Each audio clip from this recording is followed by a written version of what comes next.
Welcome to The Grand Balance, a bi-weekly podcast hosted by two working grandmas navigating the beautiful chaos of work and family.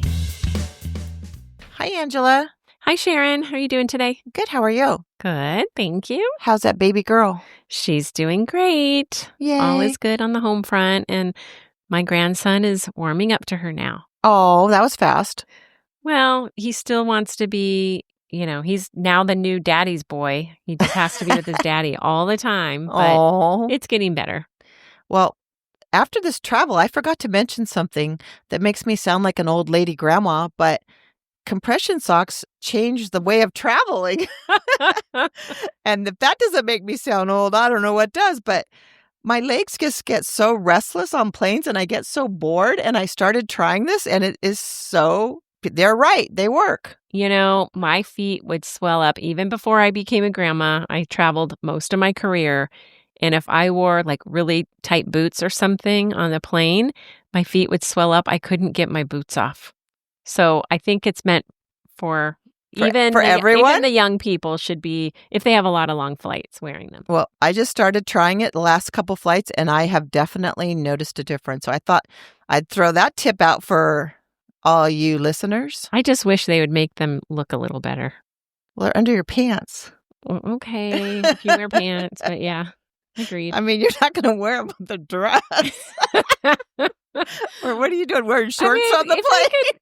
I get it, but still, you can like kind of see them. They're just kind of yucky. I don't know. I just got black. All right. I'm happy with them. Okay. But yes, I just thought I'd throw that out there because that has been very helpful with sitting on an airplane, especially since lately so many flights are delayed. So true. Yeah. So true. Sitting around is not good for you at all. Right. Travel has changed, but long as you get there safe and sound, I guess that's the most important part. That's right. All right. So today we are talking about daughter-in-laws, right? Well, daughters versus daughter-in-laws, how it relates to the grandma or grandparents' relationship with both the families and the grandkids. Yeah. So we had to survey a bunch of grandmas because neither you nor I have a daughter-in-law yet. But we're preparing. So we both have daughters with children, but we both have sons who eventually we believe will have families. So we are ahead of the curve now. That's right. That's right. So the predominant thing that I found is no matter how hard you try, there pretty much is going to be a different dynamic just by virtue of the daughter always being throughout your life. You have such a history, and the daughter-in-law being a newer member of the family. Right. And we did talk about this before, how just in history, it's scientifically proven that daughters will most likely gravitate to their mothers when they need anything for the kids and stuff like that. That assumes there's a positive relationship. Right. Well, and not only gravitate, but the children normally are closer to the maternal grandma. That's right. But it's because of the mother-daughter relationship. Right. Exactly. Yeah. But that also assumes they live near one another. Maybe there's a mother-in-law that lives nearby, but the mother lives far away. That could change the dynamic. Oh, certainly. For sure. If you don't have maybe a positive relationship with your mother, that could change the dynamic. But let's assume all things, are positive with your mother. She lives close or equally close to the mother-in-law. You are right that the mother primarily is the grandmother that will spend the most time with the grandkids. We are looking to hopefully make a more positive relationship between the children of daughter-in-laws and the mother of the son, and give some tips hopefully to change that dynamic a little bit when possible. Every relationship is a little different, but we're hoping with all the research we've done and talked to people with both daughter and daughter-in-laws and talked to mothers that have mother-in-laws and moms and just the differences with those relationships too. So hopefully we can offer some helpful tips and just promote healthy relationships among all. Yeah. And we came up with these tips based on surveying lots of grandmothers who have sons and have to deal with daughter-in-laws. positively and negatively in some cases. And then also, me and my handy research, I did look at several articles about this and studies. And so there's some good advice. So we're going to dive into it. Yeah. One thing I noticed that came up frequently was when talking to our daughters, we're going to offer unsolicited advice, probably, even though we try to zip it whenever we can, probably positive advice as well. But one of the things for sure is I don't think mother-in-laws talk as openly with their daughter-in-laws because they don't want any estrangement or they don't want to feel like they're bossing them around. Well, you know how we used to use the term zipitability? Yes. There was actually in an article that I read. We started a trend? Well, or we accidentally copyrighted someone, or infringed on a copyright. But the writer of this article, who is a grandmother, said we have to zip it. And we have to be especially careful with daughter-in-laws that we don't offer advice unsolicited. Yeah, I think that's a great tip because it's so hard to know how it will be received, even if you have the best of intentions. And so that is one of the things I was even thinking of with my potential daughter-in-law was just be there for support. And if they want advice, they'll ask. And if they're not asking, they don't want to hear it, I'm assuming. That's right. So I think that's one way to make it a positive thing and not have the daughter-in-law maybe feel less than or like you're criticizing when you may not have the intention to criticize, but it comes off that way. Well, and also just innocently saying, oh, I used to do it this way, or what about that? You're just having conversation, but Right. You're not realizing that it is unsolicited advice. You're telling stories about how you used to do it, but it comes across, and there's a little defensiveness. It comes across as you're trying to push your opinion on them. Right. And it probably is definitely less apparent with your daughter because you raised your daughter, so she's very comfortable with the way she was raised, where your daughter-in-law may have been raised completely differently and has a different idea of how to raise her children, which really as grandparents, we're there to support, and it's really none of our business the decisions they make unless they're doing some type of harm. Well, and even if your daughter doesn't agree with the way she was raised, she knows how her mom acts and Right. isn't going to be as concerned. She can kind of let things roll off. Right. Like, oh, yeah, that's my mom trying to give me advice again. Right. And there's a level of comfort for sure there. Yeah, exactly. Another thing that came up a lot, and hopefully people can find solutions to this, but access to the grandchildren through the daughter-in-law seems to be a problem at times. Yes, that was part of what I had read and heard from a couple of grandmothers that we talked to. And what they're saying is you need to, one, try to pre-schedule times, not in a way that makes them feel like they're obligated to give you time, but you let me know how I can help, or is there a good time to visit? Should we get a routine? I think you talked to somebody about that, actually. Right. Sharon. And I think a really good tip on that is get an idea of what the daughter's expectations are and what would be helpful to them. And then offer a schedule. Like, say, would you like me to come every Friday at 4:00 for 2 hours? And if she's open to that and it is helpful to her, then she can rely on that time to clean, to run errands, whatever it may be, and whatever time it is. I think it's important as the grandmother to be consistent so she's not in alert. She knows she can count on you, you're helping. Yeah, stick with the schedule, though. Right. She's going to count on you, and you don't want to have to disappoint. Exactly. And it's more of a hassle, too, when they plan. And then even if you call the day before, I understand emergencies happen, but probably keep them to a minimum so that she isn't in a situation like, oh, I planned a hair appointment. Now I need to cancel it. Yeah. The other thing, so we talked to grandmothers, but we also talked to daughter-in-laws. So one of the tips also was keep visits short. Long visits are stressful. Okay, that's a good tip. Because they feel like they have to entertain, or if they had plans and wanted to get things done, now they've got to make sure that their mother-in-law is being taken care of as well. Well, and hopefully maybe with increasing the comfort level with your daughter-in-law, she won't be at the point where she feels like she has to entertain anymore and she can go about whatever she needs to do. I think that probably just comes with time. And how positive of a relationship you have Right. over time. You're right. Yeah. I mean, even if your son and daughter-in-law have been married for quite a long time, she's still a newer member to the family than your immediate children. When I was thinking back on this, actually, my mother-in-law never just said, "Oh, I'm going to stop by." It was always very planned in advance. We probably went to her house way more than she came to my house. And I have a great relationship with her. Unlike my mother, who one time walked in on my husband naked because Oh, no. he was in the shower, and my family is very just walk in the house, like I walk in their house without knocking. They just knock, knock and walk right in. And I guess early in my marriage, my husband tells me this.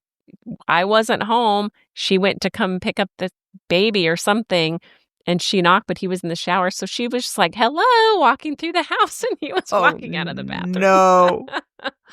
Oh, that's awkward. I know. Embarrassing. For both.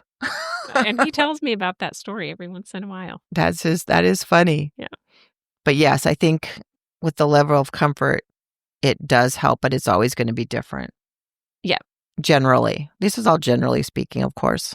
One of the things when talking to one of the daughters, this particular daughter I spoke to has a great relationship with her mother-in-law.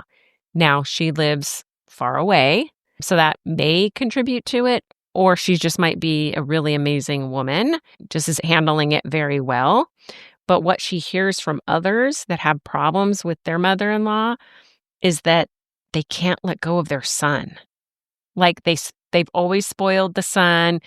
He's, the center of everyone's attention. So if they can't let go, and she said too, that a lot of times if women maybe aren't getting what they need out of their spouse or other hobbies or whatever, they tend to rely on their son who they were close to. So they can't let go. So if you can't let go of your son, your daughter-in-law's number one priority will be to keep you at a distance. That's so true and such a valid point, because I do think it's hard as moms, but when your son gets married, his priority has to be his new nuclear family. That's right.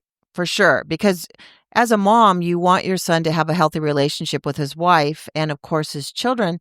And the only way to really do that is to take a back seat. That's right. And in fact, there was an article I was reading, and it said, if you tell your son what bothers you about his wife, the first person he's going to tell is his wife. Oh, and no. So vent to your girlfriends all you want, but don't ever say anything about the daughter-in-law to your son. Even if you think you're so tight and so close, it's probably going to get back to her. Because that's his number one now. As it should be. Yeah. Yeah, so be careful. No, I agree. I think that is a very, very good reminder, though, because I sometimes think people aren't aware when they're doing that. And I think, yes, you have to definitely respect their relationship and encourage it. That's what you want for your son. Even like we were talking about zipping it to the daughter-in-law, you might think you're innocently saying something. Like, when you guys were kids, we would do this, this, or that. Even those sorts of things, if he's talking to his wife and says, my mom said, that could upset her too. Right. And you don't want the conflict there, because then you have the problem like before we were talking about, you won't have as much access to your grandkids. That's right. Ultimately. And that's all the grandkids will benefit from having the more love, the better type of idea. But if the daughter-in-law thinks that you're not a positive influence in their lives, she's going to keep you at bay. Right. Great advice. The other thing I've noticed and heard from other people is grandmothers that are around the daughter's children a lot more. So whether they favor them or not, it seemingly seems like that to the daughter-in-law.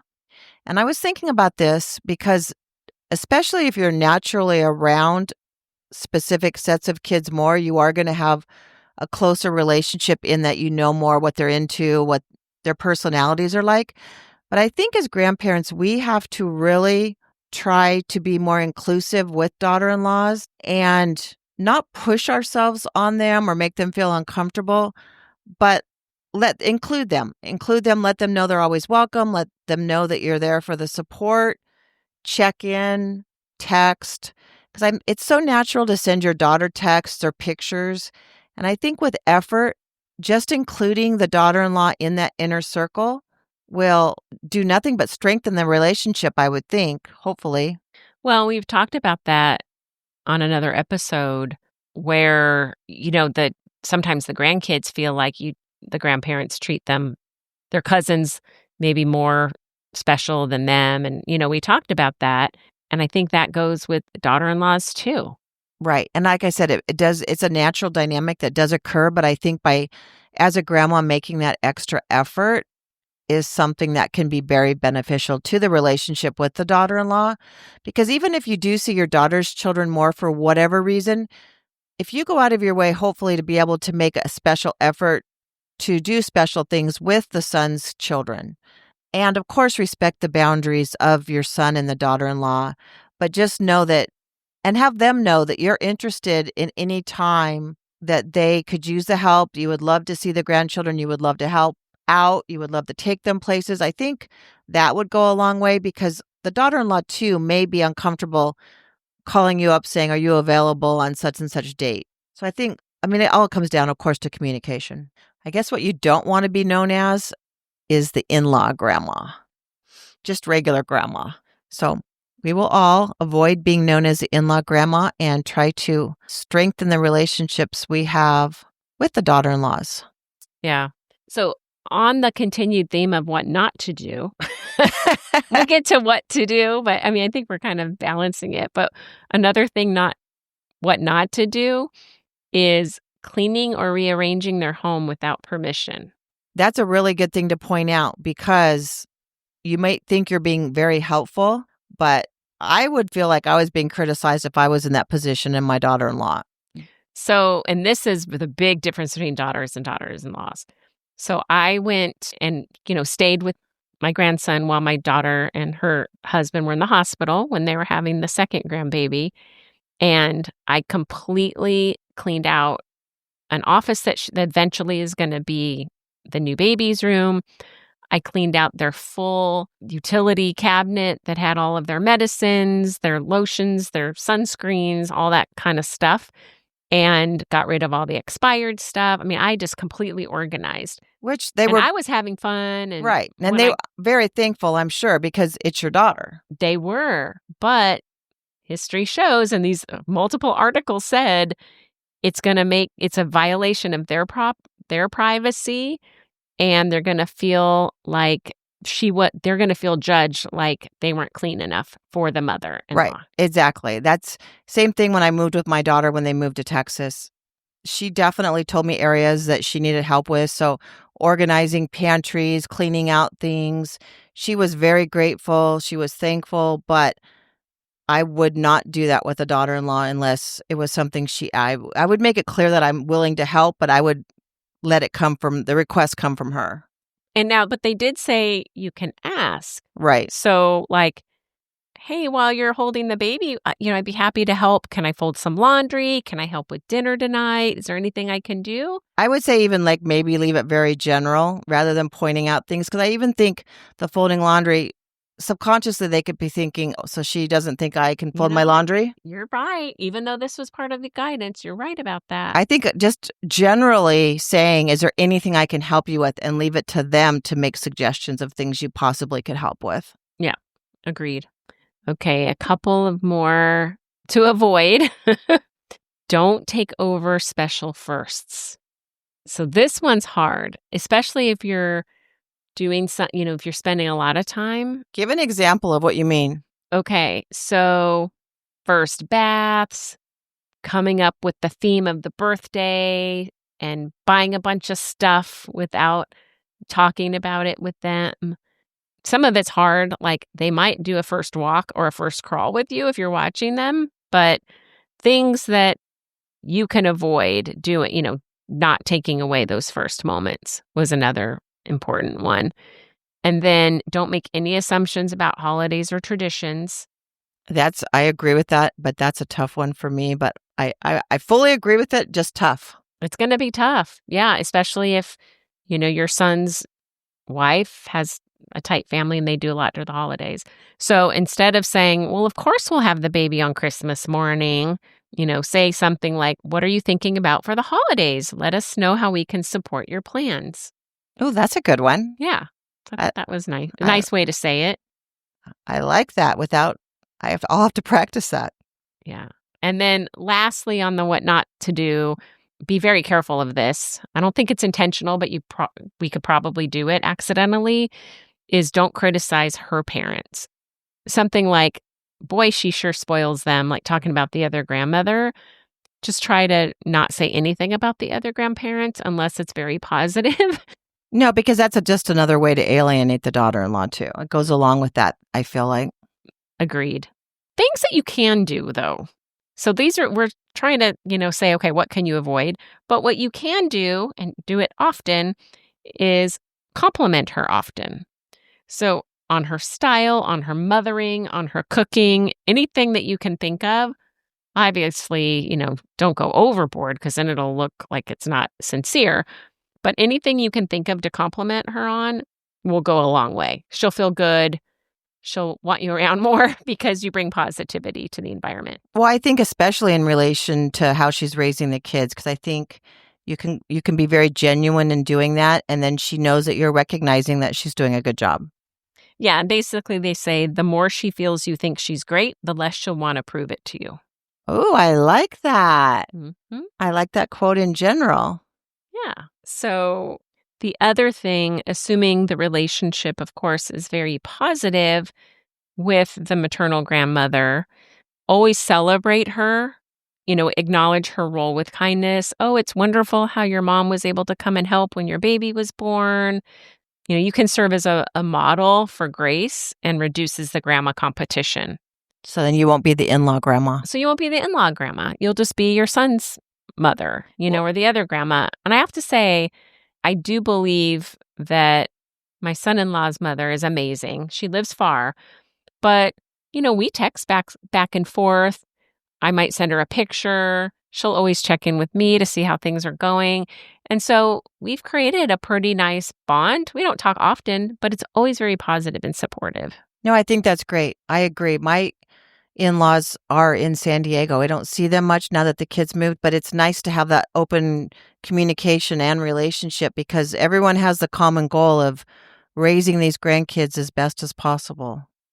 Yeah. And, just again, not competing. And I think we talked about this before, but you can find out what the other grandma does often or does well, praise her for it, compliment her on it in front of the mother, and then find something that is unique for you, your own grandma niche, whether that's Saturday pancake breakfast or doing gardening with the children because the other grandmother doesn't, or, anything that you can just call your own so that you're not having to compete, but anything that you think you can do that will, you can have your special, unique trait as well, or something that the grandkids look forward to you with you as a grandmother. Right, which builds a special relationship with the grandkids too.